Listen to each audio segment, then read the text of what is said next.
स्वास्थ्य के क्षेत्र में 7 अप्रैल का दिन विश्व स्तर पर महत्वपूर्ण है और हर साल 7 अप्रैल को विश्व स्वास्थ्य दिवस मनाया जाता है। पिछले सालों में कोरोना महामारी ने विश्व स्तर पर अपना प्रकोप दिखाया। दुनिया के लगभग हर देश में संक्रमण का प्रसार हुआ। ऐसे में विश्व स्वास्थ्य संगठन ने हर स्तर पर प्रयास किया कि दुनिया को स्वास्थ्य सेवाएं उपलब्ध कराई जा सकें, सभी जगह बेहतर स्वास्थ्य सुविधाएं रहें और संक्रमण से बचाव हो सके।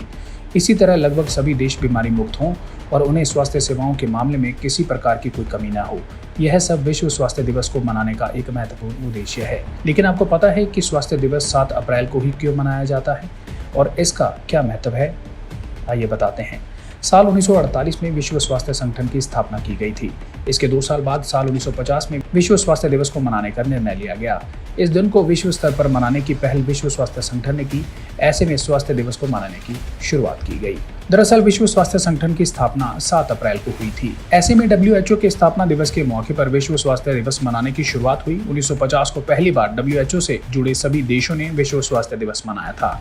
उसके बाद जैसे जैसे देश WHO से जुड़ते गए, वहां हर साल 7 अप्रैल को अंतर्राष्ट्रीय स्तर पर स्वास्थ्य दिवस मनाने की शुरुआत हो गई। इस स्वास्थ्य दिवस पर सच कहूं ने कुछ मेडिकल क्षेत्र से जुड़े लोगों से बातचीत की। आइए सुनते हैं। डॉक्टर चारू सुत्रा, मैं धनास की डिस्पेंसरी में पोस्टेड हूँ। मैं सबसे पहले सबको वर्ल्ड हेल्थ डे पे सबको शुभकामनाएं देना चाहूँगी। वर्ल्ड हेल्थ डे, जैसे कि आप सबको पता है, ये दिन सिर्फ एक दिन नहीं है कि अगर हम सोचें कि आज के दिन ही हम वर्ल्ड हेल्थ डे पे कि एक दिन में हम करें, नहीं। ये पूरा एक डिसिप्लिन है। Basically health is a discipline. अगर हम डिसिप्लिन के साथ चलते हैं तो ही हम अपनी हेल्थ को अच्छा रख सकते हैं। तो हेल्थ से बहुत सारी चीज़ें रिलेटेड है। इट्स नॉट कि health is basically physical health, mental health and आपकी ये सारी चीज़ें रिलेटेड है। फिजिकल हेल्थ डेफिनेटली अगर आप योगा करते हैं, फिटनेस पे ध्यान देते हैं, जिमिंग करते हैं, वो उससे आप फिट रहेंगे। बट मेंटल हेल्थ भी बहुत ज़रूरी है। मेंटल हेल्थ, जहाँ तक मुझे लगता है, मेडिटेशन एक बहुत बड़ा रोल प्ले करती है। जितने भी लोग हैं आजकल, जैसे हमें लगता है कि डिप्रेशन और ये सारी बीमारियां, चिंताएं बहुत ज़्यादा रहती हैं, तो ये सब बीमारियां जितनी भी हैं जो अभी पहले बताए हैं, बीपी, शुगर, हर घर में कोई ना कोई बीमारी है, वो सब इसी वजह से ही हो रही है क्योंकि हर मतलब चिंता बहुत करते हैं हम, छोटी सी बात को इतना ज़्यादा वो लेके चलते हैं। तो इन सब से बचने का एक ही इलाज है जो मुझे लगता है कि मेडिटेशन एक बहुत बड़ा रोल है। मुझे गुरुजी बहुत सारे काम कर रहे हैं। सबसे पहले तो जब वो नाम दीक्षा देते हैं तो मुझे लगता है वो यही नशा जो एक बर्बादी का घर है बेसिकली, वो छुड़वाते हैं जब नाम दीक्षा देते हैं। तो वो बहुत बड़ी चीज़ है। जैसे जितने भी हमारे कैंसर हैं, गले का कैंसर है, कोई इंटेस्टीन का कैंसर है, कोई पेट का कैंसर है, ये जितने भी कैंसर हैं मोस्टली नशों से ही पनपते हैं। तो एक स्वस्थ काया, जैसे हम बोलते हैं, स्वस्थ शरीर में ही स्वस्थ मन का निवास होता है।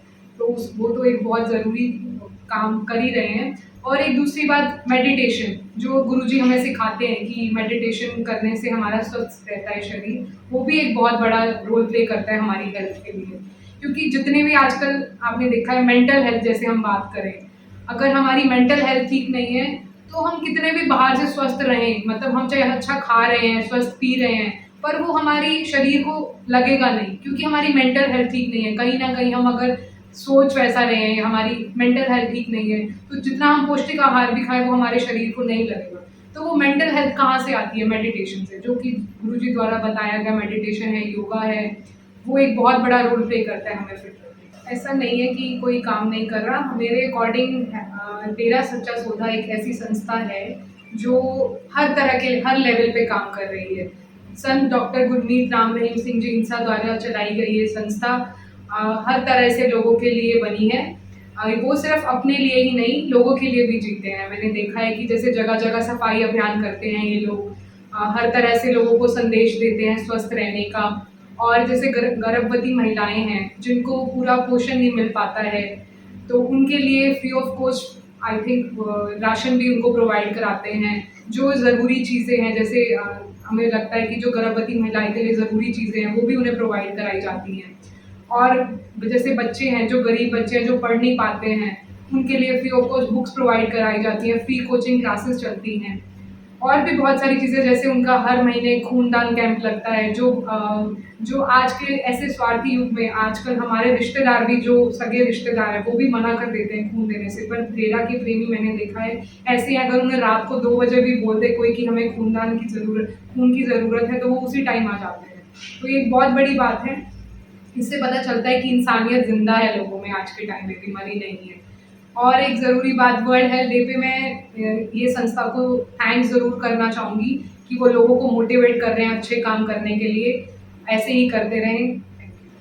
डाइट का एक बहुत मेजर रोल है हमारी हेल्थ के लिए, मुझे जहाँ तक लगता है। जितनी भी बीमारियाँ हैं, जैसे कि बीपी, शुगर, हार्ट अटैक या जो भी बीमारी आ रही है, जैसे आजकल बहुत कॉमन है जोड़ों का दर्द, छोटे-छोटे बच्चों में भी इवन हमने देखा है, जैसे डिस्पेंसरी में आते हैं, विटामिन डी डेफिशिएंसी होने लग गई है, उन्हें अभी से बैक एक और इतनी ऐसी-ऐसी प्रॉब्लम्स आने लग गई हैं। इट्स ऑल बिकॉज़ एक तो कि रेडीमेड फूड का बहुत ज़्यादा प्रचलन हो गया है आजकल। मतलब बच्चों को अगर बोलो घर पे जो अगर खाना बनाए, तो भी उसके बावजूद भी उन्हें रहता है कि जी जो ज़ोमैटो है, स्विगी है, ये चीज़ें इतने एक्सेसिबल है, एक फ़ोन से बस टिक करो और जी घर पे डिलीवर हो जाते हैं। तो ये सारी चीज़ें भी मतलब हमें लगता है कि बच्चों की हेल्थ ख़राब कर रही हैं। पेरेंट्स को मोटिवेट करना चाहिए कि जितना हो सके सिर्फ़ घर का ही खाना खिलाएँ उन्हें, और हफ़्ते में 1 आधी बार ठीक है बाहर का चलो चेंज हो गया, बट रूटीन में जितना कोशिश करो कि घर का ही खाना खाएँ। और एक दूसरी बात, हम चाहे जितना भी हम जो भी खा भी रहे हैं, घर पे भी जो हम बना रहे हैं, वो भी प्योर नहीं है। हर चीज़ अडल्टरेटेड है। जैसे हम गेहूँ पे भी देखें कितना छिड़काव होता है, सब्जियाँ हैं, फल हैं, फ्रूट्स हैं, हर चीज़ों पे इतना स्प्रे करा जाता है। तो ये लगता है कि जो हम खा रहे हैं वो भी पता नहीं कितना हद तक हमारी हेल्थ के लिए सही है या नहीं है। तो इस चीज़ के लिए भी हमें ये कोशिश करनी चाहिए कि ऑर्गेनिक फूड हम खाएँ, जहाँ तक अवेलेबल हो ऑर्गेनिक फूड खाएँ, खुद भी स्वस्थ रहें और आने वाली पीढ़ियाँ भी हमारी स्वस्थ रहें। मेरा नाम डॉक्टर ललित कुमार है। मैं यहाँ पे पंजाब यूनिवर्सिटी डेंटल कॉलेज के अंदर एसोसिएट प्रोफेसर हूँ। और वर्ल्ड हेल्थ डे के दिवस पर मैं सभी देशवासियों को मैं शुभकामनाएं देना चाहता हूँ, हार्दिक शुभकामनाएं देना चाहता हूँ। जैसा कि आप लोगों को पता है कि वर्ल्ड हेल्थ डे पे आपको अच्छा खाइए, अच्छा सोचिए और अच्छा आपको आचरण, हर चीज़ में अच्छा बिहेवियर करना चाहिए। अच्छी ज़िंदगी जीने के लिए मैं यही एक एडवाइस देना चाहूँगा कि अपनी दिनचर्या को सही करें। जैसे कि पुराने ज़माने के अंदर लोग जल्दी उठते थे, हर चीज़ का अच्छे टाइम पे उठते थे, टाइम पे खाते थे, टाइम पे सोते थे। तो आज की भाग-दौड़ की ज़िंदगी के अंदर आदमी को ये सब करना चाहिए कि सुबह टाइम पे उठें और अपना कुछ समय इस भाग-दौड़ की ज़िंदगी से हट के थोड़ा-सा समय अपने सेहत के ऊपर भी ध्यान देना चाहिए। दिनचर्या के अंदर कुछ समय 10 मिनट सुबह, 10 मिनट शाम को एटलीस्ट अपनी एक्सरसाइज के ऊपर आपका ध्यान देना चाहिए, क्योंकि स्वस्थ बॉडी ही आपका असली धन है। तो उसके बारे में आपको अपनी बॉडी के बारे में ध्यान देने के लिए कम से कम स्वास्थ्य का ज़रूर ध्यान रखना चाहिए। जैसा कि आप देख रहे हैं कि हर घर के अंदर 3 बीमारियाँ, शुगर, बीपी और दिल संबंधी बीमारियाँ, ये हर घर के अंदर आपको कोई ना कोई मरीज़ मिलेगा। तो इन बीमारियों से बचने के लिए आपको ये ध्यान रखना है कि 3-4 चीज़ों का ध्यान रखना है। थोड़ा-सा व्यायाम, खाने-पीने का, जो ये आपके फास्ट फूड और पैकेज फूड जो आजकल चल रहे हैं, इन चीज़ों से आपको थोड़ा-सा बचना चाहिए। तो जो रेडीमेड जो चीज़ें आप खाते हैं, पिज़्ज़ा, बर्गर और ऐसी चीज़ें, इन चीज़ों से आपको थोड़ा-सा बचाव करना चाहिए।